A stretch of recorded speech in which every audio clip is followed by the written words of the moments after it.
बिस्मिल्लाहिर्रहमानिर्रहीम, अस्सलाम वालेकुम।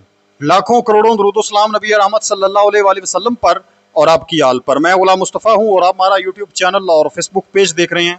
उम्मीद है आप लोग जहाँ भी होंगे बखैर वाफियत होंगे। दो आम तरीन चीज़ें हैं जिन पर हम बुनियादी तौर पर बात करने जा रहे हैं।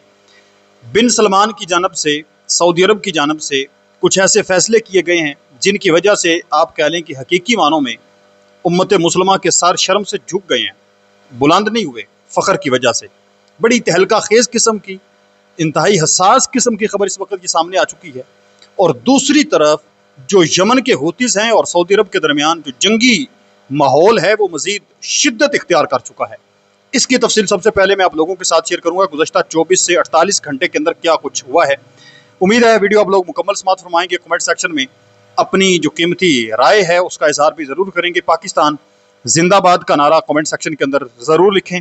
सबसे पहले नाज़रीन मोहतरम, आप लोग जानते हैं कि इस वक्त जो यमन के हूतीज़ हैं उनकी जानब से सऊदी अरब का मुहासरा किया गया है। सऊदी अरब के अंदर मुतअद्दद जो बैलिस्टिक मिसाइल्स हैं उनका इस्तेमाल करके अरामको जज़ान के अंदर जो अरामको की तनसीबात हैं उनके ऊपर अटैक किया गया है। नजरान के अंदर जो है वो आयल तनसीबात के ऊपर अटैक किया गया है।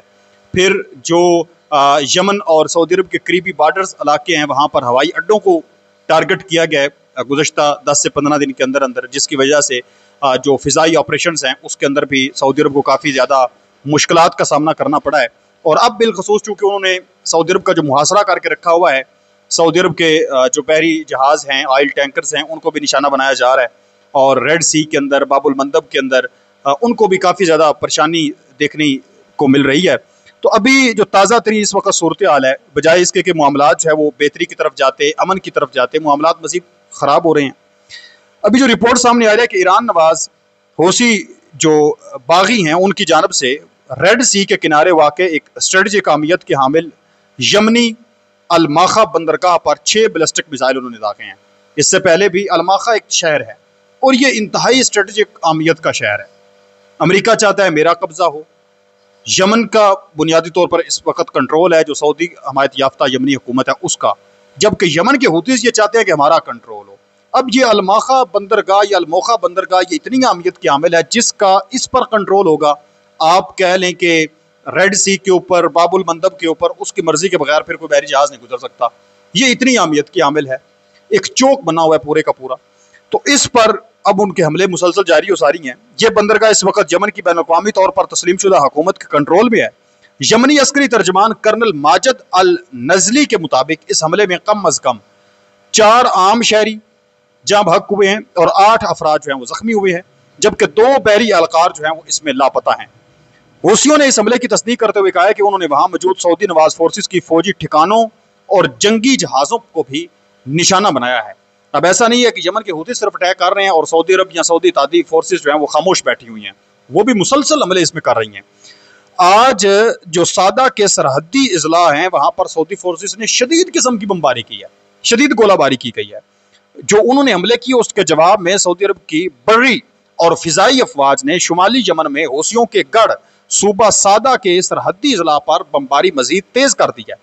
आज सऊदी फोर्सेस ने सादा के सरहदी इजला, राजा और बकम के रहायशी देहातों को तोप खाने और राख्तों से निशाना बनाया, जिससे मकामी शहरों की अमलाक और फसलों को शदीद नुकसान पहुंचा है। इसके अलावा मंबा जिला के इलाके अल-शेख पर भी सऊदी तैयारों ने 2 फिजाई हमले किए हैं। यानी सऊदी अरब की जानब से भी अटैक जारी हो सारी हैं और यमन के हूतीज़ की जानब से भी अटैक जो है वो जारी हो सारी हैं।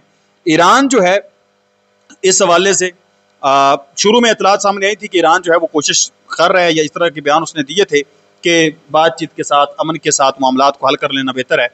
पाकिस्तान ने भी काफ़ी ज़्यादा मजम्मत का इजहार तो इससे पहले किया है, लेकिन अभी तक पाकिस्तान ने बराह रास्त कोई जो इस जंग के अंदर शिरकत नहीं इख्तियार की और ना ही पाकिस्तान शिरकत करेगा, अगरचे पाकिस्तान का म्यूचुअल डिफेंस पैक्ट है। उसकी वजह आप जानते हैं कि ईरान के साथ पाकिस्तान की कितने आम तरीन ताल्लुकात हैं, अगरचे सऊदी अरब के साथ भी ताल्लुकात हैं, लेकिन इसके बावजूद तुर्किया और पाकिस्तान जो हैं वो इस जंग में शिरकत नहीं करेंगे जहाँ तक चीज़ें अभी तक नज़र आ रही हैं। अगर मामलात हद से ज़्यादा तजावज़ कर जाते हैं तो फिर पाकिस्तान को एंट्री करनी भी पड़ सकती है। इसके अलावा जो खबर सामने आ रही है गुज़श्ता 24 से 48 घंटे की अगर हम बात करें तो हूसियों की तरफ से सऊदी अरब के जनूबी सूबों नजरान और जजान में वाक़या सऊदी अरामको के तेल की तनसीबात पर भी ड्रोन हमले किए गए थे। अब ये इस वक्त सऊदी अरब और यमनी हूतीस के दरमियान जो जंगी माहौल है उसकी ताज़ा तरीन डिटेल्स है जो मैंने आप लोगों के साथ शेयर कर दी है। अब हम बात करते हैं जो बड़ी हसास किस्म की खबर है और बड़ी अहमियत की हामिल भी है ये, और इस टाइम पर जब पाकिस्तान और तुर्किया का म्यूचुअल डिफेंस पैक्ट भी हो चुका है सऊदी अरब के साथ, अब ये मैं खबर आप लोगों के साथ जस्ट शेयर करने जा रहा हूँ। इस पर तज्जिया हम कम ही करेंगे क्योंकि आप जानते हैं कि वीडियोस जो हैं वो अक्सर डिलीट कर दी जाती हैं। मामला ही कुछ ऐसे हैं, आगे चलकर आपको पता चल जाएगा। हम फेक स्टेट के बारे में चूँकि बात करने जा रहे हैं। अब मामला ये है कि सऊदी अरब का जो विजन 2030 है, जिसके तहत जो है वो 2030 तक उन्होंने सऊदी अरब को कामयाबियों की और कामरानियों की और तरक्कियों की बुलंदी तक ले जाना है, जिस विजन के तहत वो न्योम सिटी तामीर कर रहे हैं, जद्दा टावर का तैयारी, आगे पीछे पूरे आप जानते हैं कि काफ़ी बड़ी बड़ी तब्दीलियाँ हो रही हैं। इन तमाम तर तब्दीलियों के अंदर ये जो तब्दीली हुई है, इसने वाकई उम्मत मुसलमान के सर जो है वो शर्म से इसकी वजह से झुक गए हैं।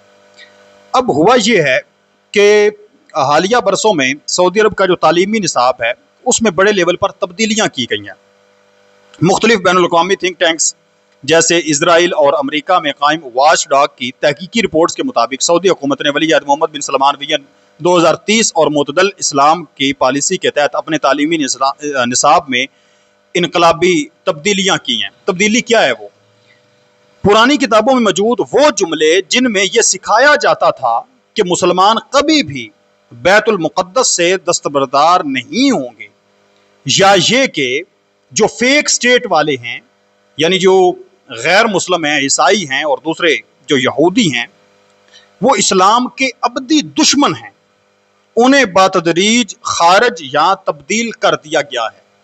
यानी इस तरह के जो जुमले जो गैरत ईमानी जगाते थे, जब स्टूडेंट्स जो है वो किताबें पढ़ते थे तो उनकी सोच, माइंड सेट ये बनता था कि हमने बैतुल मुक़द्दस को आज़ाद करवाना है, हमारे वो दोस्त नहीं हो सकते यहूद और नसारा, क्योंकि दीन इस्लाम ने कह दिया। अब ऐसे जुमलों को जो इस वक्त रिपोर्ट सामने आ रही हैं, तहकीकात सामने आ रही हैं, ये निकाल रहे हैं, और ये बहुत बड़ी एक खबर है, ये मामूली चीज़ नहीं है। क्योंकि जब छोटे बच्चे जो चीज़ पढ़ते हैं वो उनके ज़हन में फिट बैठ जाती है, बताने से भी वो चीज़ उनको समझ नहीं आती, जो बचपन में उन्होंने अपने ज़हन में चीज़ बिठा लेनी है, पढ़ लेनी है, समझ लेनी है, सीख लेनी है। अब अगर उनको ये बता दिया जाए कि ये तुम्हारे दोस्त हैं जो लाखों लोगों के जो है वो कातिल हैं, तो वो बड़े होकर भी उनका ज़हन वही रहना है। तो अगर बचपन में ही उनको ये बता दी जाए, किताबों के अंदर उनको सिखा दी जाए, उस्ताद उनको ज़हन में खोल के ये बात बिठा दे कि पूरी दुनिया आपकी दोस्त हो सकती है, लेकिन ये जो हैं ये आपके दोस्त नहीं हो सकते। जिन्होंने फ़लस्तीन के अंदर जो है वो एक वहाँ पर कब्ज़ा ग्रुप एक किया हुआ है, ट्रंप है और इसके जो हवारी हैं, ये आपके दोस्त नहीं हो सकते। लेकिन अब वो इस चीज़ को निकाल रहे हैं, अपने निसाब से निकाल रहे हैं। तो ये आप कह लें कि उम्मत मुसलमान के लिए कोई एक अच्छी खबर सामने नहीं आ रही।